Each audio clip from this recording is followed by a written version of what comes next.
for having me. I think this is an attack on Tinubu because we know that Tinubu since 1999 has captured Lagos State. In fact, he has captured the Oba of Lagos State, all the Obas. They are all in Babariga. And for that reason, you know, Lagosians now haven't seen what happened to Rose Bible, haven't seen what happened to Fusho Doherty, haven't seen what happened to Fusho Williams. These are the real Lagosians who have been kicked into the lagoon. These people are now voiceless. Some people come from Iragbiji, come from Ibadan, come from Ekiti. The other case, and then they trample on them. And of course, some people are alleging that those that are catalyzing this movement are the Igbos. That the Igbos are the one telling the real Lagosians that how can you be looking that someone will come from Osun State? You know, I mean, there are claims that the Igbos are fond of advising people, but they don't advise themselves. I mean, I'm just a spectator, by the way, but it is, I think it is worrisome for me because if care is not taken, Tinubu today, who is the president, wouldn't mind if Lagos burns down. Because if Lagos, yes, because if for you to collect the power from, are you not aware that MC Oluomo now is now raiding the whole of Oshodi? It was still the same MC Oluomo through Tinubu that said give it to Sego. But because Sego is a close ally with what? Real indigenes. Sego is now working with the indigenes of Lagos. He's working with the Aworis. He's working with the Oshodis. MC Oluomo is now going outside. MC Oluomo is on a rampage. And who does MC Oluomo take direction and instruction for? I think we all know that person. And one source of fund for that person is what? The road union. All right, so this campaign, this infighting that is going on, is political. Definitely is political. But let us come to think of it.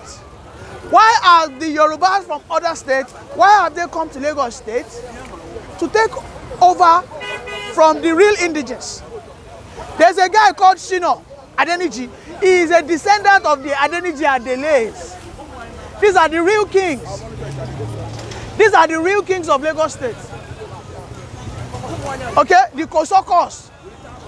Now, these guys, they opened a forum whereby they were complaining that the Yorubas from other states have now taken everything, that it is totally unfair. And meanwhile, if a Lagosian goes to Oyo State, my state, or goes to Ogun State to try and contest, they will tell him no. That imbalance must stop. And then some people now came and then they poured more fuel on that fire. And of course, this is where we are today. Tinubu, on the other hand, he will do everything possible to use his what? His thugs. Not now that he's president. Oh man, look, listen. Tinubu's warning to the Obas, haven't lost Lagos to Obi, is a stern warning. A stern warning that come 2027, you will see marathon of Oros. Lagos local government chairman is coming up very soon. I think maybe next month or maybe next year thereabouts. Local government chairman for the whole of Lagos State. And you know there's a bill that will also be passed. That Lagos local government will now be what? Have an independent council that will organize it. So the Yorubas, the non-Yorubas, who occupy most local government chairman seats, this is just utter cheating against the real Lagosians. I am a Yoruba man, and I have always said it. If I want to contest as a politician, I'll go to my state, because that is my right ancestral land. Why should I go ahead as, I mean, these are the things, these are the legacies Tinubu has left. Is this not democracy? These are the legacies Tinubu has left behind. The legacy of what? Snatch, grab, and what's wrong with it? Tinubu grabbed it and snatched it in 2023. Mysteriously, Fusho Williams was murdered. I remember I was going to vote for Future Williams. Future Williams, his popularity was so enormous. Everybody was shouting, PDP Future Williams. And then it happened like a shocker, like an hurricane. They don't say Future Williams was murdered. And then Tinubu won the election. It wasn't popular, but he won it. He came back. It wasn't popular. As of 2023. No, as of 2023. As of 2023, when Future Williams was murdered. So the question is, this legacy of snatch, grab, and run with it is what Tinubu has brought to Lagos. This is why you see everybody is trying to do what?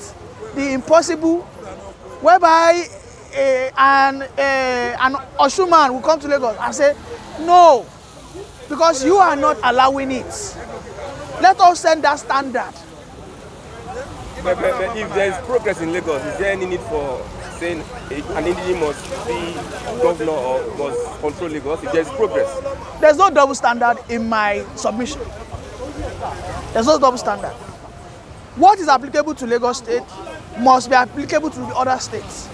For as long as it is not applicable to other states, then Lagos State must also do everything possible. The House of Rep of Lagos State, Obasa, an Agege boy, is an indigene. He has betrayed his people. He has betrayed his people because they are supposed to pass a bill that you must be a Lagosian. If you are from Oyo State, that means you will what? You will cede your indigency. You can't be claiming the two. These are what, look at what the very famous Yayi did. Yayi was a what? Lagos State senator for a while, for almost 8 years. Now he's in Ogun State. You know why? You know why he went to Ogun State? Because he was tackled that Oga, you don't become Lagos State governor. His agenda is immediately after Dapo. Yayi is going for governorship election. Everybody knows that. It is written on the wall. But let a Lagosian, a person like Ambode, having seen his competence, go to Ogun State and say, want to contest for governorship. You will hear the history. Ogun State is not going to be any come. You cannot come from Lagos State. But now that Lagos State is sending everybody back, those from the other Yoruba states are crying. I don't think they can pull this off. No, because they have shown what we call selfishness. This is not solidarity. When you are doing solidarity, it has to be in its full capacity and entirety. If I am a Oyo man, I come to Lagos, it is not disputed that Lagos is a Yoruba land. Everybody understands that. Yeah. But as an Oyo man, I come to Lagos, I want to become something. You allow me. As a Lagosian, our forefathers, these were the things they did. Okay, our forefathers, the Ketus, they went into Ikorodus, which belongs to Ogun State. They gave them land, and then they became what? The owners. The same thing, the Ikorodus. Some people from the Jebus, they came down to Lagos. The Oba of Lagos, they gave them land, became their own, and they were administering over that place.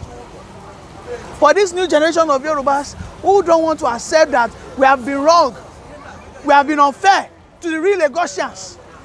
And that is the loophole the Igbos. The Igbos are actually saying the truth, but you know the way it's coming, like this one are bad belly now. You're not supposed to interfere in this is a brotherly war, which is quite right. But what the Igbos have said, leave the messenger, hold the message.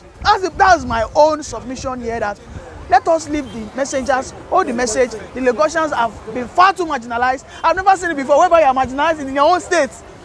The Igbos have been crying marginalization. Have you asked a real Lagosians how they suffer marginalization? Have you been to Badagry before? Do you know how Badagry suffers from road? Do you know the level? I was in Berigbe in Ikorodu. They have the worst road when it comes to.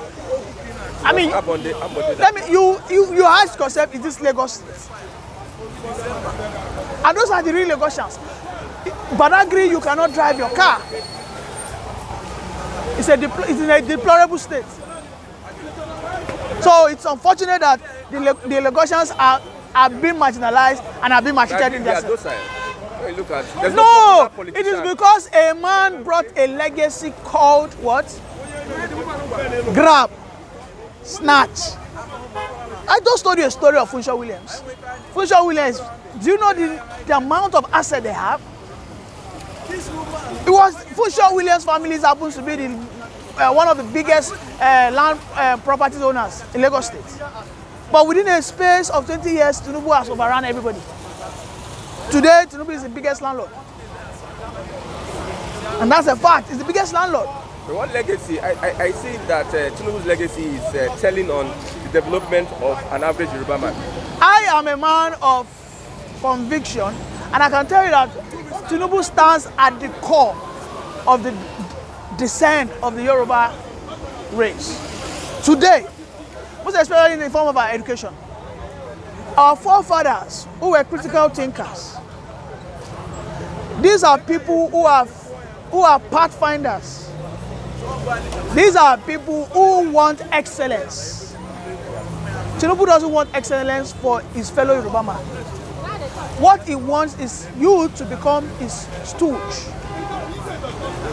That is why he has been doing everything possible to keep the Yorubas uneducated. And for those who are listening to me, show me where Tinubu has sent Yorubas on scholarship. Free education in Lagos, secondary school. Scholarship. Talking of scholarship, tertiary scholarship, whereby the Yorubas can be more innovative, inventive. You know what the Awolowas did? How they send people on scholarship abroad while they were in place of position. I can tell you why Tinubu is the president now.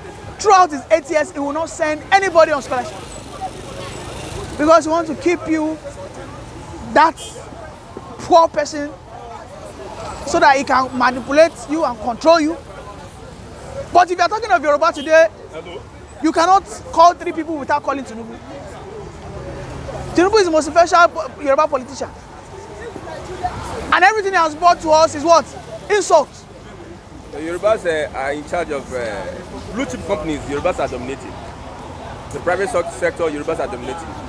So how does this relate with what you just said now? They are dominating. What are they adding to the economy? Do you know what dominance means? What is holding Nigeria is oil company. The flour mill held by, I can't recall his name, Otedolas company, and the likes. These are, you know what these people do is they just join the board of directors, collect their salaries, nothing more. They are not improving the lives of the people. No capacity building. It's unfair to Awolowo. Sometimes I cry in myself, like looking at the history of Awolowo, looking at the efforts of Awolowo. I made a video sometime whereby I said that the fall of Yoruba education is why the Igbos today have a say, and why the Igbos can confidently say that they are ahead of the Yorubas, which isn't a lie, because the Yorubas over the years have had terrible leaders. They didn't take that legacy, that touch of education, that hunger for knowledge. Awolowo was a staunch knowledge seeker. He was a what? A scholar, a sage. Awolowo was ready to die for a child to go to school. Yeah. That was who he was. And that is what everybody knows Yoruba for. They will tell you, they call you a thief. And most importantly, they will say that in Yoruba land, I want to sing a song. In Yoruba land, they will say, now, how has Tinubu, how has he? These were the songs Tinubu sang while he was growing up. He learned these things from Awolowo. He enjoyed free education from Awolowo.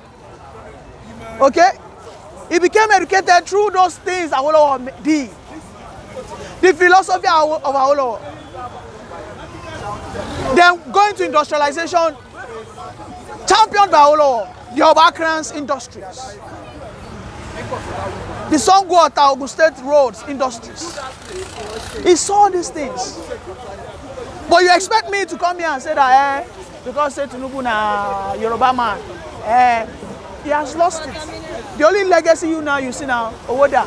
And that's why you see that the Owodas, what do? They snatch and grab. That is one thing Tinubu has taught us. And it will discourage people from getting why should I go to a school when I know that an Agbero, a motor park manager, is making on a daily basis is making nothing less than 100,000. In a month, is making 3 million. I haven't gone to school. I spent my 5 years or 4 years. I go for doctorate. I go for professor. I'm being paid a mega. How much? 400,000. One Agbero will slap me on the road. I will try to pick him up with police. Police will still be doing just for the Agbero. Then no. Look at the trajectory. My call is the Yorubas must rise. This man shouldn't be a man that we look up to. And all the monarchs have betrayed us because they all revere this man. Oni of Ife just said it recently. He said he wants to go on a two weeks supplication prayer that people should give Tinubu time. What's the meaning of that? Oni of Ife is telling us that we should give Tinubu, that he should give him time. He's going. These are what all Tinubu's tools. He's using them to manipulate the minds of Yorubas. For you to have a successful uprising against Tinubu, the Yorubas must rise up in their unison. And that's a known fact. But when the monarchs, when your Oba, that you reverse so much, come out with such propaganda. Look at the Alaki of Egba. Look at the Remo of Remo. All of them, they are where? In his pocket. I don't know whether. Let me tell you, Tinubu pays those people before he pays the civil servants.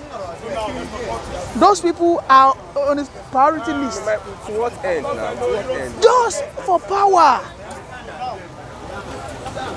For power. He's not there because of his competence. As of today, maybe he was competent in the past. But now he's not there because of his competence. Ever since he has become a godfather, he has, just for him to retain that godfatherism position that he is. Look at people who were there, they were kneeling down for him. Obasanjo, that we thought that he was even more, emperoric or whatever the case is. You never saw a governor kneel down for him. Yaya Bello knelt down for Tinubu. Ododo, what? Knelt down for Tinubu. Just recently, Ekwabolo of Edo State did what? That one was even lying down. Very unfortunate. So what is the way out for Yorubas lastly? Well, my take is... and Lagosians. Well, listen. Lagos City indigenes and Yorubas in their entirety must demobilize Tinubu. Tinubu's political relevance must be decapitated. They must reject because he hasn't brought anything reasonable, tangible. The only thing he does is they call him to come and snatch elections. That's what they call him for. You don't know? What they call Tinubu for is election grabbing. That was why Akeredolu gave him a stern warning the time he came. You know, Tinubu doesn't go to Ondo and do anyhow. And that's why he's always afraid of Akeredolu. Afraid? Don't know. Though they became, maybe because of party. When this guy Dapo, when he was having issues, who did he call? That's why you heard him say, Eleyi, if not for me. So he has those tools to grab. And these are the legacies he's dropping for us. I am not accepting it. But for those unsuspecting Yorubas who are revering him because of what he shares, which is unfortunate. Look at the rate of Agberos in Lagos. Go to somewhere like Akute, just look at like 3 or 4 Yoruba guys. You see that there's nothing, like there's no skill, No. Let me tell you, if you look at the history of Yoruba, this is just an history to explain how the Yorubas have fell under the leadership of Tinubu. Why I keep saying under the leadership of Tinubu is because Tinubu happens to be the Yoruba who has the highest political influence. Yeah. You understand what I mean? Because he has won elections for governors in Southwest over and over again for the last 24 years. And we cannot dispute that. So Tinubu could have said, our agenda, let us ensure that no single Yoruba man doesn't go to school. Or made the North as the But what he does is he gets them, he put them in a park, empowers them. Lagos State also deploys such tactics. Osun State also deploys such tactics. Ekiti also. Look at Oyo State. Was it not just recently Seyi Makinde had to deal with auxiliary? Auxiliary is a close ally of Tinubu now. 9 to 11. So these are the things we have to talk about. Okay. Thank you very much. God bless you.